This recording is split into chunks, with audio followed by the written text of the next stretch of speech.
How to better understand the interdependence between humanity and technology is our next session with Jean-Paul Mazoyer, the Deputy Chief Executive of Credit Agricole. He's responsible for the group's digital transformation. At Credit Agricole, they say 100% human and 100% digital transformation isn't either human or digital. They are together and interdependent. Let's join Jean-Paul to learn more about the implementation of their digital transformation. Hello, Jean-Paul. I'm very pleased to have you in this interview. I'm Romaric Rollet. Well, the topic of today is human and technology, love or hate. It could be some kind of a very difficult topic to address, but I think you have many things to talk about it. But maybe first of all, even though you are very well known in the Credit Agricole Group, you are maybe not as known for our audience. So maybe just can you introduce yourself at the very beginning? Yeah, sure. Thank you very much for the invitation. And I do love this title, Love or Hate for Human and Technology. Quite interesting topic. So my name is Jean-Paul Mazoyer, and I recently been appointed as Deputy General Manager of Credit Agricole SA Group. I'm in charge of innovation, digital transformation, and IT for the whole group. That's to say, all Credit Agricole SA Group and also the Caisse Régionale, regional banks of the group. I've been with the group for 24 years now, beginning my career with Accenture, and then working for many entities within the Credit Agricole Group, the CIB, the asset management entity, Amundi, and also the central part of the group. I was the CIO a few years ago, and then I was the CEO of one of the regional banks of the group in a lovely place southwest of France. I think it was Pyrénées-Gascogne, if I remember well. It was, yeah. So maybe just to introduce myself, I'm Romaric Rollet. I'm in charge of innovation and digital transformation for the Credit Agricole CIB entity of the group, so one of the entities that you have mentioned. The Credit Agricole Group is one of the largest European banks, but maybe it's not as known in Asia as it may be in Europe. So maybe you can introduce as well a little bit the Credit Agricole Group, if you will. Yeah, sure. Even if the Credit Agricole Group is now the parent company of the former Indosuez and Crédit Lyonnais banks, were very well known in Asia in last century. Credit Agricole Group is 150,000 people, employees all over the world in more or less 50 countries. One of the, I guess it's the 10th most important bank in the world, and we've got a very large and important and powerful presence in France. We've got some regions with more than 40 or 50% of market shares, so it's quite big. We are clearly the biggest bank in France, not the biggest French bank. It's BNPP. But Credit Agricole Group is clearly a very important institution in French economy. It's composed, as you may know, with more or less 40 regional banks, and all the parts, the central part with international side, with the métiers, business lines, asset management, the retail group with LCL, the former Crédit Lyonnais insurance companies, and the CIB, obviously. That's the current organization. We've got the Crédit Agricole SA part, the central part is listed on the Paris market, and that's well, once again a quite important group for the bank in France and in Europe. So yes, I do understand that we have a strong history in Asia as well. It may not be obvious at first, but it is the case as well. Okay, thank you very much, Jean-Paul. Maybe the first question on our topic: what does digital transformation mean? It's a very large question, but what does it mean to you for the banking industry? In general, first, the digital transformation must be considered as finally with 4 domains. The first domain is clearly client centricity, or to reinvent or business model or client relationship. That's the first one. And we used to think that it's the only part of digital transformation. It's not the only part. It's the first one. The second one is about the efficiency of the entity of the company, and the digital transformation must increase this efficiency by the use of technologies. The third part is about HR, employees, management, outlets, finally how the company is organized and how can be improved, or can you assist the employees to be more efficient with technologies. And the fourth domain is clearly IT, based on data and AI, and how to assist the other domains to move again. For the banking industry, it's exactly the same. For the banking industry, you've got to do all this stuff at the same time to increase or to improve your business model, to be more to have more proximity and empathy with clients, thanks to technology. And finally, digital transformation is the how you can catch the opportunities given by technology to improve the whole functioning, the whole company. And it's a long trip for entities.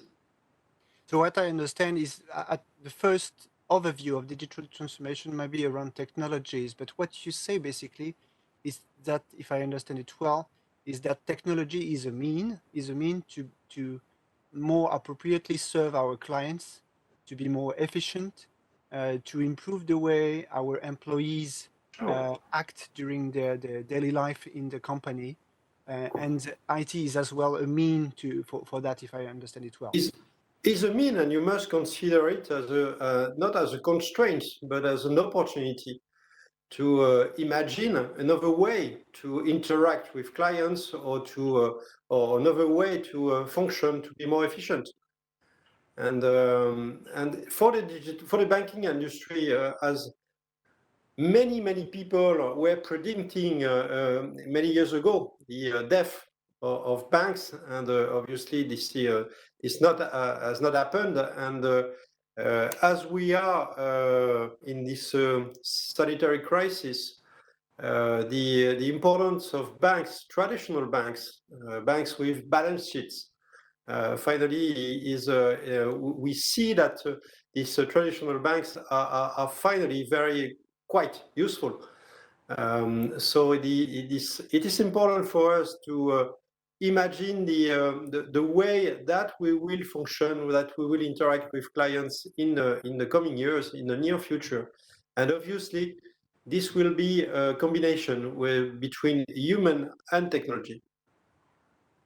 Yes, and you have said it. It's about also human resources, and by that I understand employees, skills, and everything. So, what really is a human? Where is it in all this? Where you put human in all this?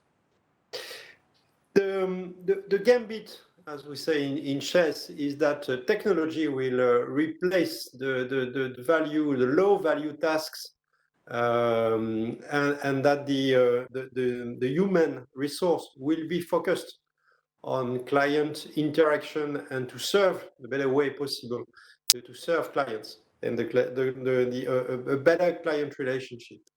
So the question is finally not how the technology or the digital will improve the human, as many think that finally the human will be reinforced by digital.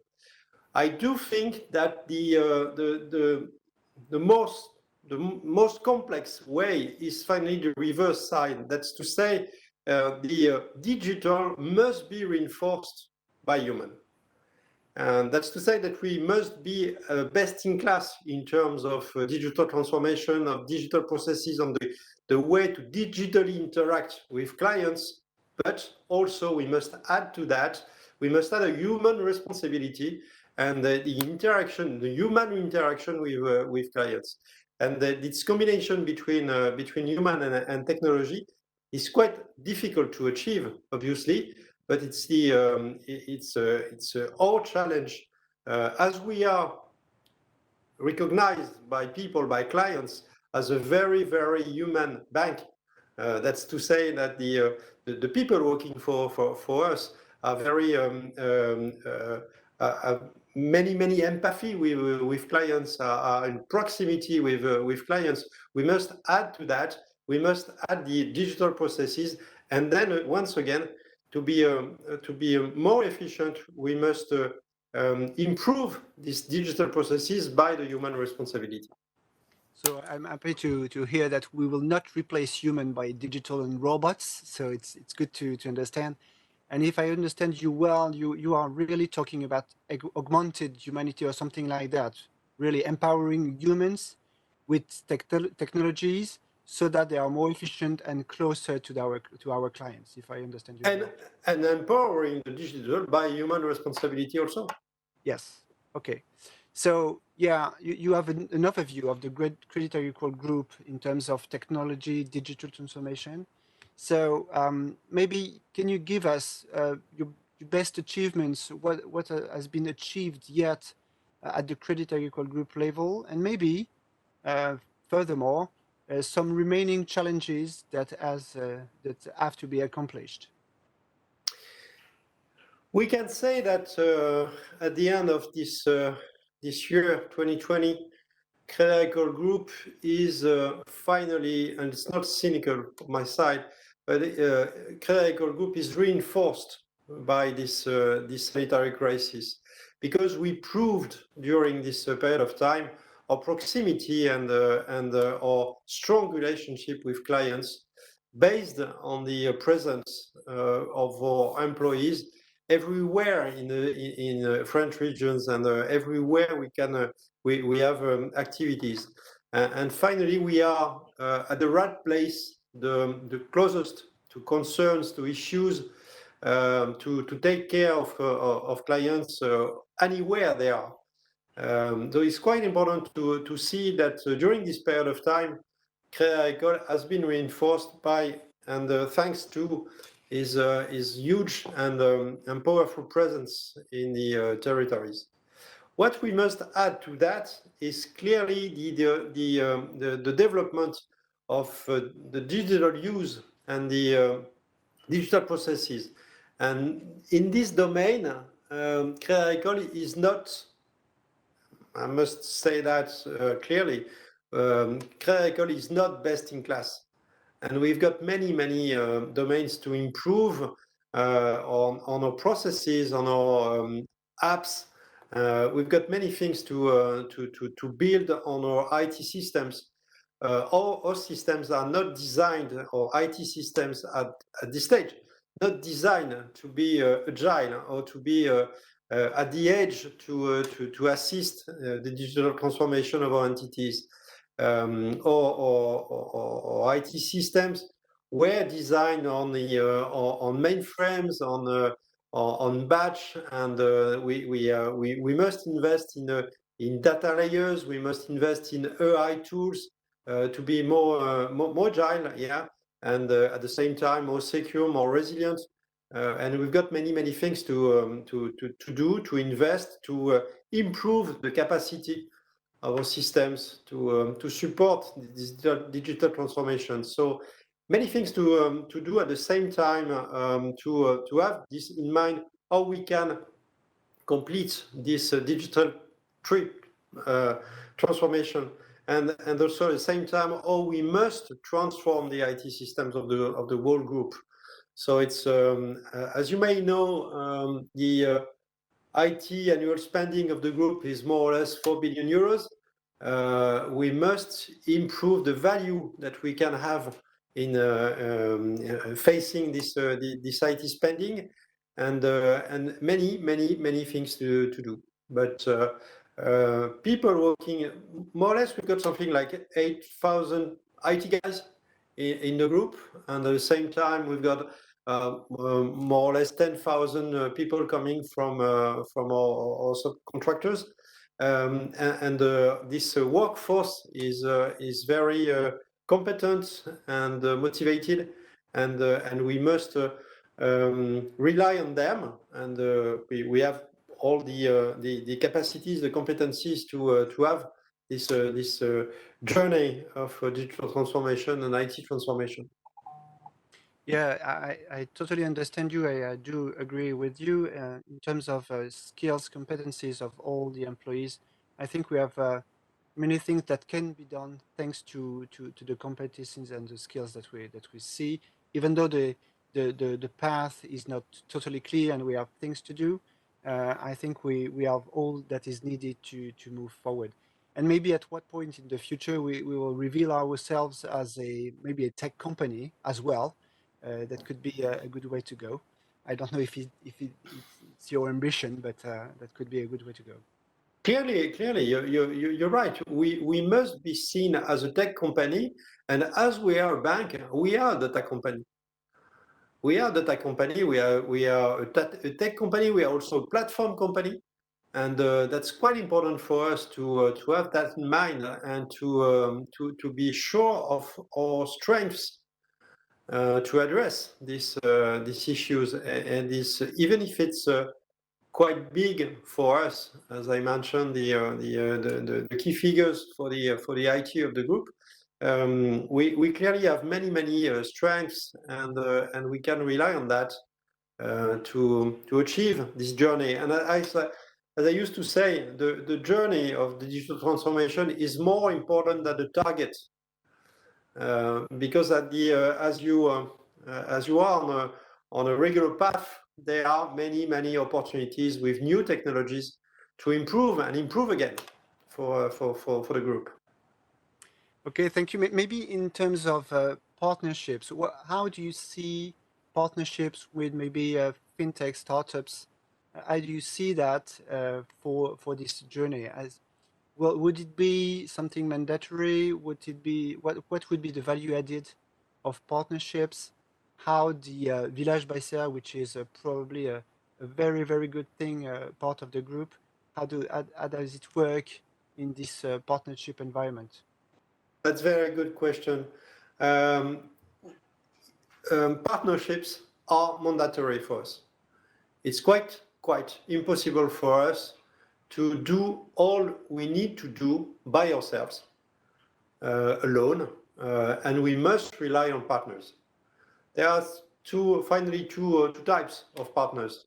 The huge IT or tech companies that are all partners or suppliers, and we must see Microsoft, IBM, the hyperscalers of cloud like AWS, Google, and so on and so forth. We must see them as partners, and we must align interests with them. That's a key. One of my key priorities is once again to align interest with these partners, because we are obviously we won't change the IBM technology in the coming years. We won't change the Microsoft technology, and we must rely on them. But as we said, we must once again align interests. The other type of partners is the newcomers, startups. And we must also rely and learn from fintechs. We must see, my favorite expression is to see the world through their glasses. And to work with these newcomers, these startups, is the best way also to see the future and to see how they imagine the future. And it's quite important, quite interesting, quite fascinating for us to see the world in another way. And for that, we've got an ecosystem, as you mentioned, the villages by Crédit Agricole. There are something like 30 or 45 villages all over France. Well, the biggest one is in Paris, obviously, and we are just working on that to make this village as the innovation center of the group, and and the best way to learn, to know about the digital transformation, and to see, to collaborate, to have a relationship, the closest we can with startups, with people working on innovation, and with the internal teams working on innovation. So it's quite important to have this vision of open architecture, of open innovation with others. And that's why I'm saying it's a very important key. It's a key point, very important question for us to have this external assistance, or to rely on partners. Maybe to rebound on your words, two things. If I remember well, the village are by CA. We are also hosted by CACIB in different countries in the world, if I remember well. You're And right. You're right. and I second didn't of mention this, that. yes, and maybe you know this initiative, Jean-Paul. I'm not sure, but you may have heard about the Startup Mission initiative, which is basically some employees of the Credit Agricole trying to help startups from the village and see life through their looking glass, just as you have mentioned. And I think it's a very good initiative. Maybe to have a conclusion on everything, maybe you can have a few words on one of the favorite Credit Agricole motto, the 100% digital, 100% human, and maybe one or two words around the risk of digital exclusion of people in this digital world that you have described. Yeah, the motto of Crédit Agricole is clearly to have a 100% digital and 100% human. We are currently 100% human, as I mentioned many times. The question is to have this combination, this balance between human and digital, and to assist once again the development of digital, or the efficiency of human.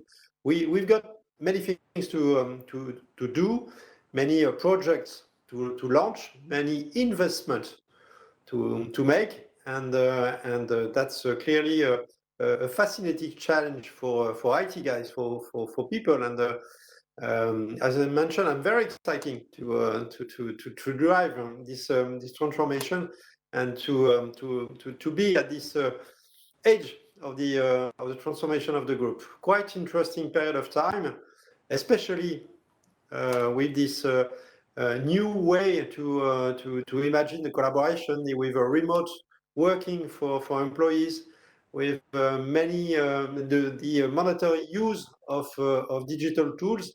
So it's quite interesting.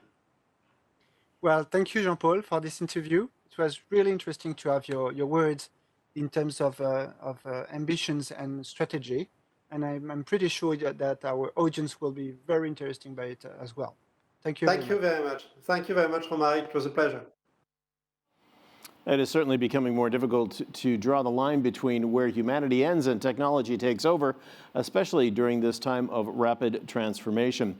We thank Jean-Paul for his insight, considering how transformation should be done without sacrificing too much on either side.